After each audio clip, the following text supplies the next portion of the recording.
Many years ago, on a business trip, a waitress at a New York restaurant made a comment in passing to author Camron Wright and his wife. She, like many of us, was struggling to understand God's plan for her life. Her simple comment made an impression on the young husband and father who had yet to find what God had in store for him. Today, we're talking with novelist Camron Wright, award-winning author of The Rent Collector and The Orphan Keeper. Camron tells us the story of his journey to writing books for a living, as well as other lessons he has learned along the way. This is All In, an LDS Living podcast where we ask the question, what does it really mean to be all in the gospel of Jesus Christ? I'm Morgan Jones, and I'm excited to talk with Camron Wright. Camron, thank you so much for being here with us today. Morgan, thank you for the invitation. It's a pleasure to be here. So full disclosure, I recently was able to read a talk courtesy of your daughter, who I used to attend church with, that you and your wife gave at a fireside. And in this fireside, you talked about God's plan for his children. And you specifically started out by telling this story about an experience that you and your wife, Allison, had at dinner in New York with a waitress. I wondered if you might be willing to share that story kind of as a jumping off point for our conversation today. Yeah, you bet. Absolutely. So we were in New York on business. We were there with another couple, and we were out to dinner that night. And so we, went to the restaurant and sat down, and the waitress approached, and I find most waitresses are certainly pleasant, right? But this waitress was so over-the-top nice. I mean, she was just bubbly and kind and chatty, and she was just excellent. I mean, so much so that as she walked away from the table, all of the conversation at the table was still about that waitress and how amazing that she was. And she just had a light about her. And so we chatted about that, and then a few minutes went by, and she came back to take our order, and when she did, her countenance had completely changed. She was really quiet, and it looked like she was kind of fighting back tears, and it was so dramatic that when she finally got to me and then said, what would you like? I couldn't help but ask if something was wrong. And she was biting her lip. She was trying to hold it in, but she couldn't. And tears started to roll down her cheeks. And she finally just said, I'm so sorry. She said, I was supposed to get off today. She said, it was my birthday. I was going to take your guys' order, and then I was supposed to get off. And when I went back to tell the manager, he told me that he'd let somebody off instead, that I couldn't leave. And he did it, just really despite her. And it was just kind of the last straw in really a string of trials in her life. And so as she was kind of relating this, she looked heavenward, and she wasn't really talking to me or to the table at the time. It was more to herself. But she just said, I just wish I knew what God had in store for me. And it was just really this moment that really touched me, because I've also been in that position. And I think, everybody has. We've had these moments where we just think, is God there? Is he listening? And to just to see that and be a part of that was really profound. It had an impact on my life. And later, when to kind of conclude that story, as she came back later, I pulled her aside and I took some money out and we gave it to her, and we said, hey, go buy yourself a nice birthday present. We want you to know that we care about you, and things are going to be okay. And you could just see the light in her eyes come back, and things were going to be okay. But again, I've always remembered that, and I think I wasn't helping her that day. She was really helping me to kind of understand that kind of we're all sometimes in the same boat, that we all kind of wonder if God is there, and so that's the waitress story. Yeah. Well, I think the thing that I love about that story is that it's so relatable. It's something all of us, I think, have had that moment where we look heavenward and we think, all right, where are you at? Yeah. What's going on here? And for you, Camron, you have had kind of an interesting journey to this career as a writer. And I wondered if that made that experience with that waitress stand out even more to you over time as you've reflected on that, seeing God's hand in your own life. Can you tell us a little bit about your journey to this career as an author? Yeah, sure, absolutely. So I'm not an English major, right? I didn't come up through those ranks. I'm kind of a business guy, and writing for me was really a midlife crisis experience. Now, when I say that, I need to clarify, nothing to do with my wife or family. That was all great. It was a sort of this professional midlife crisis. We had some businesses that we'd sold, and I took some time off to build a home. And as that was kind of winding down, I needed to go do something, right? I mean, I'm kind of the personality. I need to wake up and feel like I'm making a difference in the world. And I was struggling to find that. I thought, well, I'll start another business, but I didn't know what, and you have to have an idea, right? And I didn't know what to do. And so it was just this time in my life where I was just struggling to really feel like I was making a difference, like I was finding my path, and I couldn't find it. I didn't know what to do.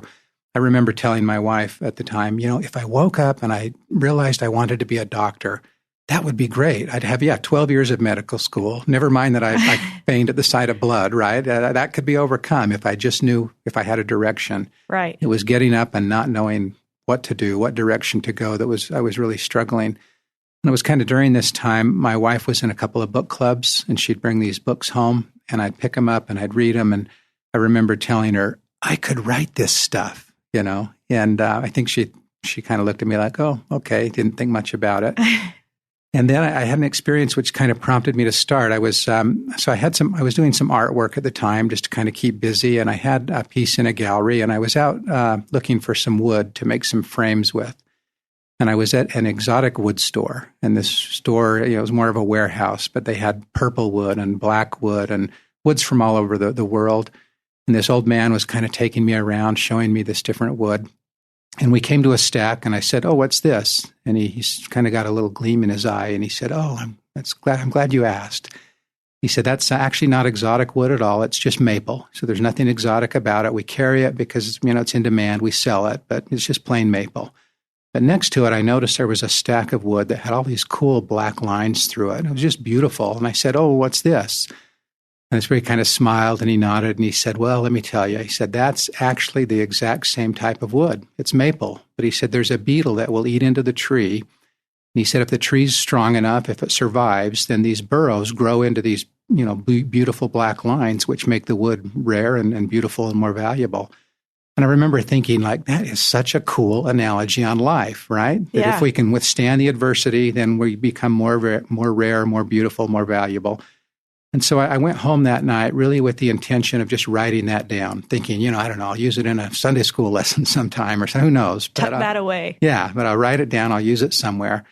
And so again, this is sort of in the midst of all this. What am I going to do with my life? And I sat down and I started to type, and I thought, hey, this might not be a bad first chapter for a manuscript. And so I just kept typing, and I wrote a couple of what I thought were, okay chapters. But I thought, I've got to tell my wife, right, that I'm thinking of writing a book, because I'm a guy, right? I can't spell a word if it has more than 3 letters, right? And so it would have been very out of character for me to say, hey, I'm writing a book. And so I thought I have to tell her. Well, that night I kind of hummed and hawed, and I finally, blurted out, hey, I'm thinking of writing a book. And she was just silent. It was just like crickets, right? And then after a minute of thought, she said, actually, I think you could write a great book. And it was really just the support and help that I needed. And then I for the next several weeks, I banged out my first manuscript. And that's kind of how I started. Wow. And at this point, how many kids did you have? At that point, we would have had 4 kids. Yeah. That has to be an interesting spot to be in as a husband and father, kind of feeling like there's something else that you're supposed to do, but not quite knowing what that is. Yeah, it was a real paradox, right? It was a real struggle because I felt like that I should try and write. And yet at the same time, it wasn't easy, right? I mean, there's all sorts of roadblocks, and you'd have times where you'd think, I'm just not capable of this. I can't do it. What am I thinking? I'm not an English guy. Why am I trying this? And right. So, those doubts and those struggles were all there. Yeah. So you have this manuscript, and I think that this is interesting. As I read the talk that you gave, you shared a little bit of this experience, and then I was reading Christmas by Accident, and I couldn't help but notice some parallels between your life and this experience in writing a manuscript and trying to find an editor, and the life of the male lead in the book, Carter. And he has this experience where he thinks, editors are only in big cities, and he kind of stumbles upon one, and you had a similar experience. Yeah, and of course that all is in the book because of really what I went through, and it kind of mirrors a lot of what I went through there. So I finished this manuscript. Well, I actually didn't finish it, rather. I was working on it, and then I hit this roadblock where I didn't know where to go. I didn't know what to do. And I remember telling my wife at the time, if I just knew a book editor, and I had no idea whether there even was such an occupation. I mean, we're in Utah, right? And so I'm thinking, well, there probably are book editors in New York where the big publishers are located, but I've never met a book editor. I don't know anybody in the publishing industry. And so, that's where I was frustrated, realized there's nothing I can do. And so I set the manuscript aside. Around that time, I had a friend I'd run into. He owned the Pella Window Store franchise, and I was looking. I figured, okay, my manuscript's not going to make me any money, right? And so I better do something. And I went to meet with him. He wanted me to sell windows for him. I sat down, I met with him, and it didn't take very long for me to realize I'm not a great salesman, right? This job wasn't for me, and so I turned him down. And that just made him more anxious, and he kept saying, please, come, I think you'd really do a great job. And so I finally relented. Took about 3 months to realize selling gigs, not for me. And I told him I was going to quit, but he said, hey, would you just stay around until we find somebody else? And so that was kind of all going on. At the same time, I was working on this manuscript. And so I hit the roadblock in the manuscript. 2 days later, I was in the store, and a woman came in. And she was working with another salesman there at the store. And so kind of as a courtesy, if the salesman wasn't in, you would show their customer, the salesman's customer, the windows. And so I did that. And then she had a friend with her. And after I'd showed her these windows that she had purchased through this other salesman, her friend pointed to me and said, well, I'd like you to come out to my home and measure windows. And I said, well, yeah, I'll have Cody, who was the other salesman, I'll have him come out. And she said, no, I would like you to come out. And I thought, well, you know what? I mean, really, it was the other lady who was Cody's customer, not mine. And so, yeah, okay, fine. Whatever, I'll go measure the windows. And so I told her I'd come out. Well, that night I got a call from Cody, and he was livid, right? He thought I was stealing his customers. And I tried to... Yeah, exactly. And I tried to explain, hey, I was just trying to be helpful, and it doesn't matter to me. I'm leaving anyway, so you take the appointment. And he wouldn't. He said no. And it was really peculiar because he was a very aggressive salesman, right? Right. And so I said, no, really, I think you should. And I tried a second time to get him to go to this appointment. And he said no, and then he hung up. And I was pretty angry, right? Because I'm thinking he's accusing me of something that I don't think I'm guilty of. And so I kind of stewed about it for a little while, called him again and said, look, I'm not going. You really need to go. You're like, I don't even want to be a salesman. Yeah, I said, I'm leaving anyway, so I don't care. And he still refused. And so finally I just threw up my hands and said, like, fine, dude, whatever, I'll go, And she lived up by the University of Utah. And I remember I went in, I was, just kind of frustrated and angry. My goal was to get in, measure the windows, and get out. So I'm sure I wasn't very nice. I measured her windows, and then in my one lone single attempt to be friendly on my way out, I said, oh, I see you're a professor at the university. It was obvious to me that she was. You can tell, right? They have that. The professor vibe. Yeah, that thing about them.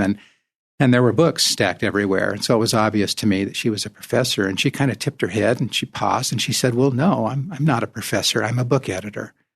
And it was just this moment of like, wow, And by the time I walked out, I'd given her contractor pricing on her windows, and she had agreed to read my manuscript. And it was just this really amazing moment where I thought, okay, maybe I do need to push forward. And indeed, kind of her advice helped me to realize I could solve my problems. I could finish this manuscript. I could move on. And then it was not very, a couple of years later, I was able to get the publishing contract for Letters for Emily. So it was pretty amazing. That is incredible. So I'm curious, when you give the book editor this book, obviously, I feel like I would be so nervous handing my work over to someone. What was her feedback for you like? Yeah, it was really funny. And this will kind of give you an idea of where I was at in my writing career. She read the manuscript. I went over to her home, and she was very completely blunt, very honest, which is a great, great to be as a book editor, right? And she said, Cameron, I want to tell you, she said, I see a glimpse of hope in your writing. She said, I think I see a spark here. There's something to it. And then she said, but I want to tell you, you're using way too many adverbs. And I kind of nodded and agreed. And I said, oh, yeah, I realize that's a problem I've had. I'll fix that. And then as I'm walking to the car, I'm thinking, what's an adverb, right? I couldn't remember. I was a business guy, right? Yeah, I'd learned that in school, but I couldn't remember. And so, it gives you an idea of really how far I've come from That's hilarious. I love that. So we mentioned that this character in Christmas by Accident, Carter, he kind of has a similar experience. I'm curious, in your other books, have there been any autobiographical pieces of those books? Because the other books are a little bit heavier than Christmas by Accident. Yeah, I mean, as a writer, you can't help but sort of interject those experiences, right? These little bits of life into your writing. And so there always will be those situations, probably, I think in all of them, but really maybe in like Letters for Emily, for example, which was my first book. And it's this story of this grandfather and a lot of the experience. He has a favorite granddaughter. Yeah, and my own grandfather had a favorite grandchild, and it wasn't me, I can tell you that. But this grandfather writes these poems and then letters to his favorite granddaughter. And a lot of those experiences in there are experiences that I actually had with my kids. And again, I've always kind of saved those. I would write them down, stick them in a folder. And so when it came time to write that book, I would pull those out and work those in. And so certainly, in Letters for Emily, there was that. In all the books, there's a little bit of that. Yeah. So it sounds like you are a real record keeper. You've mentioned several times writing things down so that you could go back to them. What role does that play for you in being able to recognize God's hand in your life? That's a very good question. I try, and the experiences I write down are usually little stories or little anecdotes or little things that are just sort of lessons of life, if you will. And I don't know why I write those down. Maybe just because, hey, that was kind of cool, and you'll forget if you don't write it down.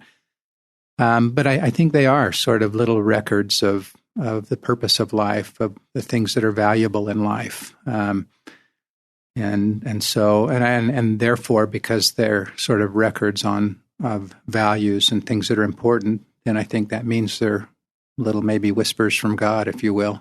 Yeah, absolutely. So I want to talk a little bit about your advice to someone who might find themselves in a similar situation. You called it a midlife crisis. I'm not sure if it totally is, but what would be your advice to maybe a young dad who finds himself in a situation like yours? Maybe he's had a business and he's like, I don't know what I'm supposed to do. What would you say to someone like that? Yeah, and I don't have any magic answers other than you just have to follow your heart. I had somebody once say, "Passion finds a way," and I kind of love that saying because you wake up and you sometimes think, well, this doesn't make any sense because I'm trying all of these things and it's not working. Well, just because some days it's not working doesn't necessarily mean you shouldn't follow that path. Now, it may. So, right. I don't want to be the one to stand up and just say, always move forward, because maybe there are times in our life, and I've had those experiences where I've had experiences tell me that, hey, you shouldn't be going down this path.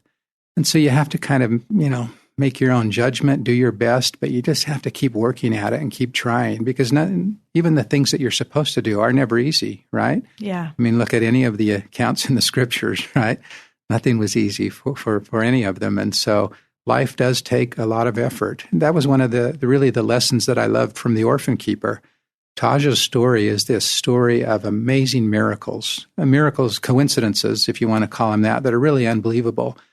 But in every single case, it was Taj coming to a dead end and saying, no, there's more, I can feel it. And he just wouldn't give up. He wouldn't take no for an answer.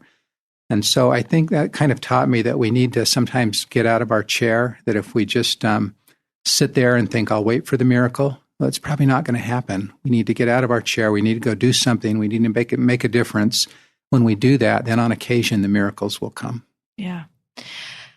I would love to talk a little bit more about some of the characters in your book. You mentioned Taj. Are there other characters that you feel like you've seen this theme of kind of discovering what was happening all along around them throughout these stories? Because I feel like I saw that in The Rent Collector as well.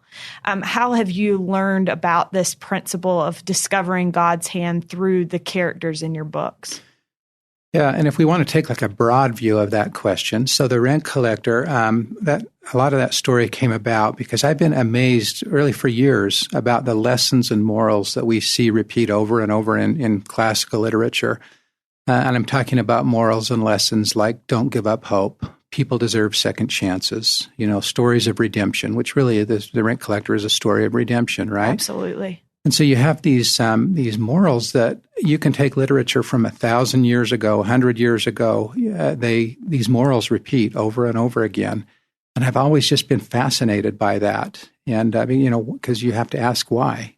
The Cinderella story in The Rent Collector is really a perfect example. So you can take any culture, any group of people in any period of time. You can take even isolated cultures, and they all have their own Cinderella story. And, I scratch my head and I think, how is that possible? Why is that? Yeah. Well, the answer we know is that we're supposed to have second chances, because that's part of the plan, right? Redemption is part of the plan. And so it's in a gospel sense, it's kind of been fascinating to me to sort of see the hand of God in things as simple as literature, classical literature over the years.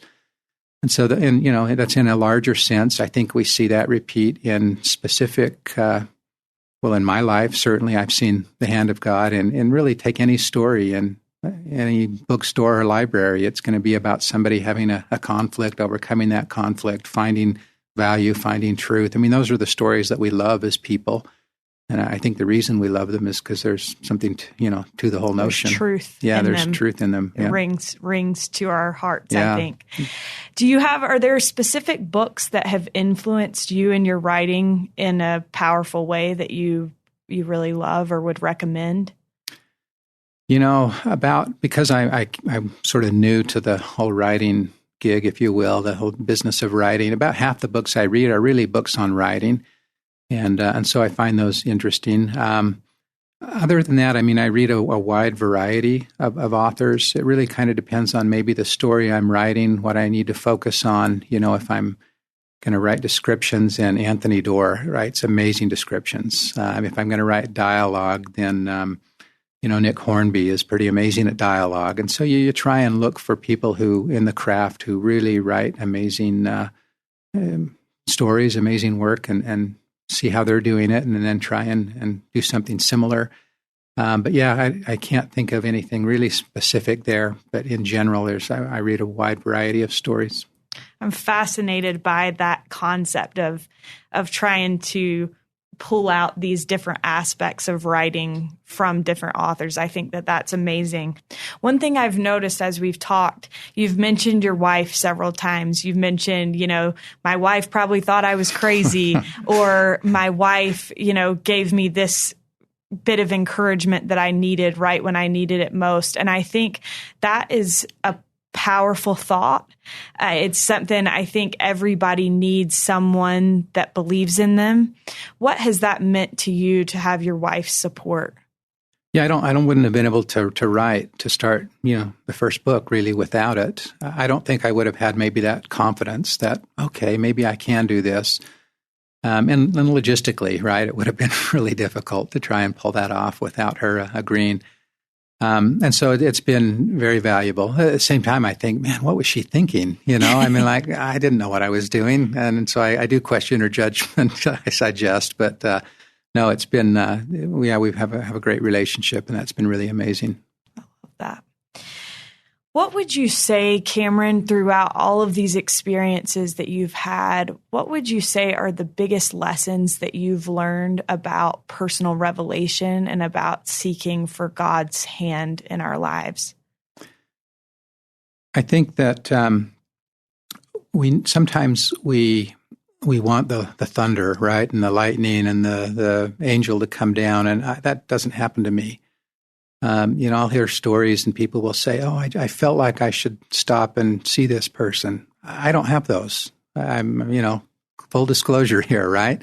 So what happens in my life? Well, in my life, I'll be driving home and I'll think, oh, I need to stop at the store and get something. And that's where I'll run into the person.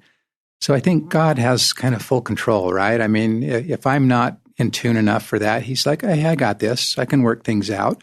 And so I think we just need to be open. I think we need to just get out there and make our best decision and certainly seek God's counsel and try and do what we need to do, but then go do something and realize that he's got us covered. He'll take care of it. And that's really kind of been the experience in my life. I mean, the experiences like with the book editor, those are really a fraction of the time. Most of the time, it's just sitting down and working and struggling and trying to do the best I can. And I think that happens because, we don't need these signposts, I call them, these miracles every day. I think sometimes God expects us just to jump in and let's get going. And I'll let you know if you're going the wrong direction. I'll stop you. Yeah. But so that's kind of how I govern my life. Yeah. And you're a father of 4. Yes. How have you tried to help your children understand this principle? What counsel have you given them as a father in maybe their own individual efforts to see God's hand? Gosh, that's going to bring up a lot of failings in my for me. My kids are great. I have great kids, but I don't feel like it's me, or I think they just came down as really good kids. Mm-hmm. And so it's been fun to watch them. They have ambition. They're trying to make a difference, and we certainly encourage them. I mean, we certainly try and think through the choices and be good parents. But also, we are pretty independent parents. We kind of gave our kids a really long leash, and that seemed to serve them well. Doesn't mean that all parents should do that. I'm not suggesting that. But, again, it's just do your best, right? How else do you do it? I don't know. Yeah. Nobody sent me the parenting manual, so. I guess Heavenly Father gave us a fairly long leash as well. I think that's an excellent thought, yeah.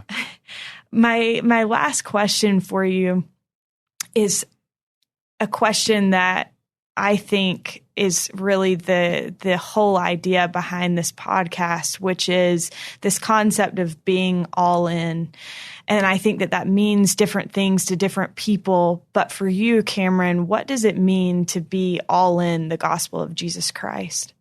Yeah, my first reaction, and I think maybe perhaps that of many, is to say that, being all in means that we should be strong and valiant and committed to the gospel. And I think perhaps it does. It means that. But the problem, at least for me, is that, I stumble. I make mistakes. I have days where I'm not strong. I'm not valiant. I'm not as committed as I should be.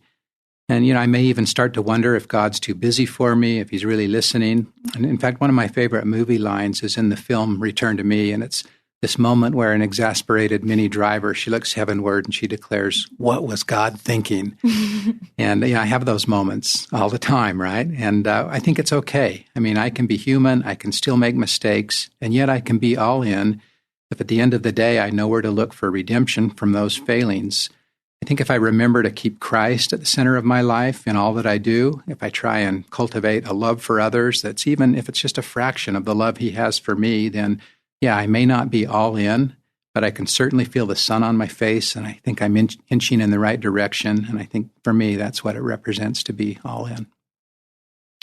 I really appreciate that. I think that sometimes we don't give ourselves enough credit for the little victories that we have along the way. And we also sometimes, I think, don't give God enough credit for the little manifestations of his hand in our lives. And so, Camron, thank you so much for sharing your experience with us here today. I think that it's something that all of us have felt, those moments of being like, all right, what am I doing?